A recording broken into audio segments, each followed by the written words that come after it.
NRCক লৈ শংকিত 40 লাখকৈ খিলঞ্জীয়া অসমীয়া মুছলমান। অসমৰ মূল বাসিন্দা অৰিজিনেল ইনহেবিটেণ্ট নোহোৱাৰ আশংকা। গুৱাহাটীত খিলঞ্জীয়া মুছলমানৰ গুৰুত্বপূৰ্ণ বৈঠক। আজি আচলতে এনেকৈ একত্ৰিত হোৱাটোৱে মোৰ কাৰণে দুখৰ বিষয়। এইটো কথা কিয় হ'বলগীয়া হ'ল যে আমি একত্ৰিত হৈ ক'বলগীয়া হ'ল যে আমি খিলঞ্জীয়া মুছলমান। আমি ভূমিপুত্ৰ এইখন দেশৰে, আমি এইখন মাটিৰে মানুহ। সেন্দুৰী আইদেউ মোৰ আহোম ৰাণী, মোৰ আইতা চৱাল পীৰ চাহেব মোৰ ককা দেউতা, তেওঁলোকৰ মাজাৰ আছে শিমলুগুৰিত। আমি সেইটো বংশৰ পৰা অহা। আজি অসমত বাঘ হাজৰিকাৰ বংশধৰে যদি ক'বলগীয়া হয় যে আমি খিলঞ্জীয়া হয় নে নহয়, তাতকৈ দুৰ্ভাগ্যজনক কথা একো থাকিব নোৱাৰে। ৰাষ্ট্ৰীয় নাগৰিকপঞ্জীৰ অৰিজিনেল ইনহেবিটেণ্ট ৰূপে অন্তৰ্ভুক্ত নোহোৱাৰ পথত অসমৰ লাখ লাখ খিলঞ্জীয়া অসমীয়া মুছলমান। গুৱাহাটীত এখন বৈঠকত এই শংকা প্ৰকাশ খিলঞ্জীয়া মুছলমানৰ। যেটো গম পাইছোঁ যে মই সন্দেহ কৰিছোঁ, কাৰণ মোৰ নামটো হয়তো ৱাইট নাথাকিব। 126টা বিধানসভা সমষ্টিত ৰাজনৈতিক শক্তিটো হাতত আনিবৰ কাৰণে 80% যদি তাত ৰিজাৰ্ভেশ্যন ৰাখি দিয়ে, তাততো আমি নপৰিম।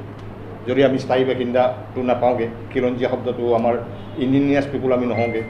ঠিক তেনেকৈ আমাৰ ধৰি লওক লেণ্ড পলিচিৰ ক্ষেত্ৰত আমাৰ এটা হাৰ্ম হ'ব, যে লেণ্ড পলিচি যদি কয় স্থায়ী মানুহৰ মাজতে মাটি কিনা বা চাব পাৰি, যিটো মেঘালয়ত এইবিলাক প্ৰযোজ্য আছে, সেই ক্ষেত্ৰত যদি ইয়াত প্ৰযোজ্য হয়, ভৱিষ্যতৰ কাৰণে আমি শংকিত। গতিকে আমাক ৱাইটো দিয়ক।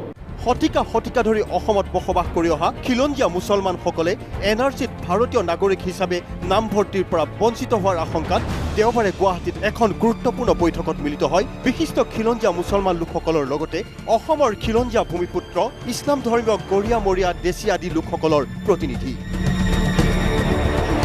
খিলঞ্জীয়া অসমীয়া মুছলমানক অৰিজিনেল ইনহেবিটেণ্টৰ অন্তৰ্ভুক্ত কৰক। শীঘ্ৰেই ব্যৱস্থা গ্ৰহণ কৰিবৰ বাবে চৰকাৰলৈ আহ্বান এই সভাৰ। অসমীয়া জাতিৰ পৰা অসমীয়া মুছলিমসকল যদি নোহোৱা হৈ যায়, অসমীয়া জাতিৰ যেন হাতটো কটা যাব, এনেকুৱা হ'ব। আমাৰ অসমীয়া জাতিত এনেই দুৰ্বল হৈ পৰিছে, আমাৰ পৰা বিভিন্ন জনগোষ্ঠী আমাৰ পৰা আঁতৰি গৈছে। আমাৰ খিলঞ্জীয়া মানুহখিনি ক্ৰমাৎ আমি যেন শ্ৰিংক কৰিছোঁ, ক্ৰমাৎ মানে বিলীয়মান হৈ গৈছোঁ।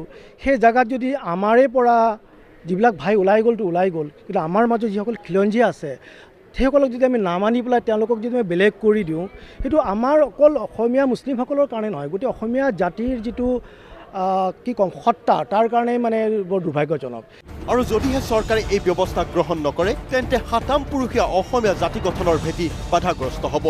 এই প্ৰসংগ উত্থাপন কৰিলে অৰিজিনেল ইনহেবিটেণ্টত নিজৰ নাম নাথাকিব বুলি শংকাগ্ৰস্ত লোকসকলে।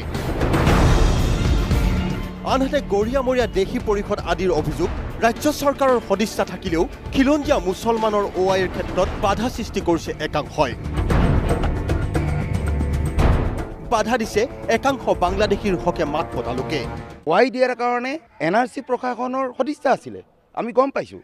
কিন্তু একাংশ প্ৰব্ৰজনকাৰীৰ দল সংগঠনে, যিসকলে সদায় প্ৰব্ৰজনকাৰী বাংলাদেশীৰ হৈ ওকালতি কৰে, সেই বাংলাদেশীৰ হৈ ওকালতি কৰা দল সংগঠনবিলাকে এই ক্ষেত্ৰত বিধি পথালি দিছে। এতিয়া লক্ষণীয় হ'ব ৰাজ্য চৰকাৰে দেশৰ উচ্চতম ন্যায়ালয়ৰ ওচৰত এই ক্ষেত্ৰত কেনে ব্যৱস্থা গ্ৰহণ কৰে। ব্যুৰো ৰিপৰ্ট, আসাম টক্স।